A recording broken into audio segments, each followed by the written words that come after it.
welcome to a little bit of an educational video. Right, it's only going to be 5 minutes long, but it's really important. I'm gonna start this video by saying I'm coming from a place of understanding, empathy, love, but realism. So, if you find me very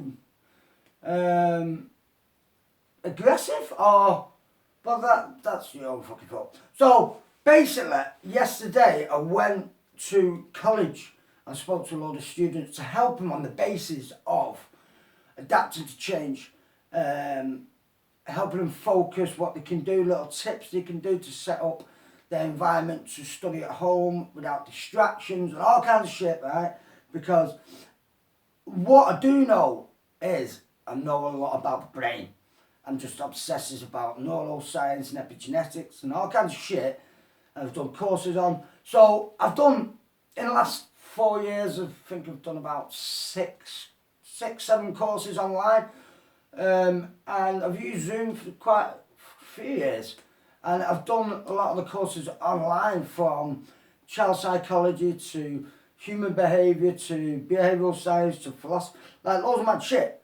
So I sort of got a lived experience of studying at home, so I know how difficult it can be trying to juggle everything else at home. And now I'd study on. And this is for the kids. This concept isn't just for studying or learning. This is like a brain hack. You can apply this to anything from starting a gym to quitting smoking to like loads of shit. As long as you get the concepts and then apply it or become aware of it. Because the thing is, we're not aware. Like, a habit is a redundant set of unconscious, automatic thoughts, emotions and behaviour that's required for repetition. So basically what that means is, we've done something that many times over and over. Now our body knows how to do it better than our brain. Do not be scared how much intelligence is in this fucking vehicle of yours. There's a lot. This has got a lot, but this has got a lot too. So this can take over that just by repetition. Anyway, I'm not going to go into that. But what I'm going to say is, yeah, some of the kids and the students, ACE and the teachers are doing their best, juggling with these restrictions and helping them, because they give a shit. They give a shit, like I do. They give a shit about the younger generation. They give a shit about their mental health and their well-being. They give a shit, right? So this is why I'm doing this video, and it's a free video, and it's only going to be a few minutes long. So try and get the concept, and great. Hope it helps. So time as memory, environment as energy. What the fuck does that mean? Right, time as memory. We wake up in the morning at a certain time. We get dressed at a certain time, we brush our teeth, we have a fag, we have a coffee, do whatever you fucking do, right, in the morning, as a routine, as time as memory. When we were little kids, we'd go to school and we'd wake up into a routine. We want to get our kids into a routine, right? So time, we get up at 7:30 as kids, get dressed, get your breakfast, come on, we're nearly late for school, blah, blah, blah, right? Go into school at 9 o'clock. We do our lessons, we have our dinner at a certain time, we finish at a certain time, we go home, we try and have our tea at a certain time, we watch curry at a certain time. Like, time as memory, right? And this can be adapted to the gym. If you want to start the gym, do a few days a week, go at the same time. Because time has memory, and it's built into our neurological brain. It builds different pathways and motorways, and then motorways and pathways get stronger. It's called neuroplasticity and neurogenesis. And forget all the science, because that'll just fucking get you bored. But basically what happens is, we start a habit by doing something at the same time, which makes it easier. So what I was saying to the kids, now, like, environment has energy. Now, how many times have we woke up and we're going, I can't be asked to go to work, but I've got to, blah, blah, blah. And you walk into work, and as soon as you walk into work and you see the same people that push the same emotional buttons, and that environment has an energy to you. And your brain, subconsciously, which means it's underconscious, which means we're not aware of it, it will switch on. We're in work. And you start just getting on with the day because you're in work anyway. Same with school from an early age. As soon as we walk into that educational environment, that building, the brain has been conditioned to switch on and adapt it to learning. Yeah, makes sense? Right. So now that's been taken away from kids, from school. We found it hard during lockdown. It doesn't matter what age kids you had.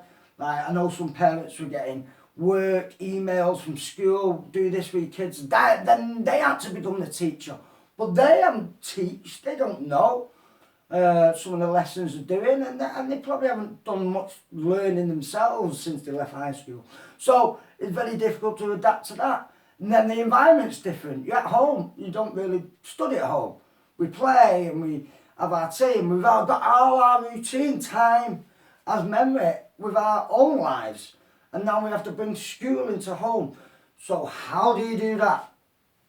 By understanding this, time has memory, environment has energy. So what I was saying to the students at, obviously, like from the age of 16 to 19, 20, whatever,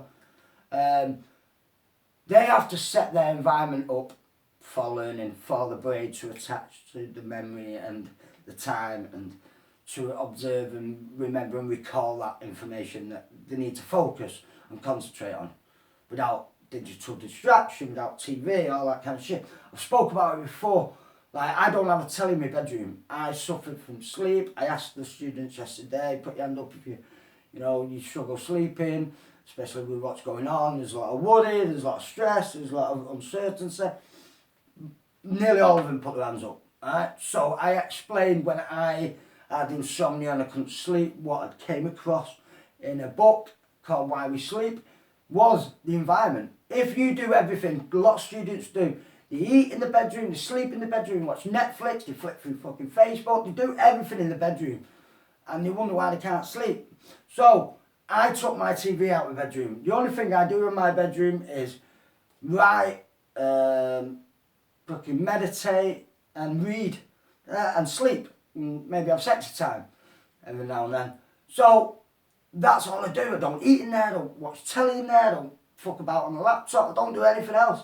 Because I know the environment has energy. And when I walk into that bedroom, my brain at a certain time, 11, 12 o'clock at night, has been adapted to go unautomatic, unconscious, we're going to sleep. I get in bed, boom, I'm out straight away. So we have to build that up. So it's very important, I said to the kids, it's very important to find a different environment if you're going to study. If you've got an office in your house, great. Go and fucking do it in the shed, I don't know. But you have to take away certain things you do in a certain environment so you can learn and study. This is a quick, I'm paraphrasing, but you get the gist. This was an hour talk, so it's totally different. And I got them to do, like, on one side, what they'd like to do with their time, not just studying, but other things. And they scheduled like a normal week, and then environment, what environment attaches to that time and that event. Like, I did loads of little workshops with them, and it was fucking amazing. So, hope that helps. Hope you got the gist a little bit. Cool. Peace. Take care of yourself and each other.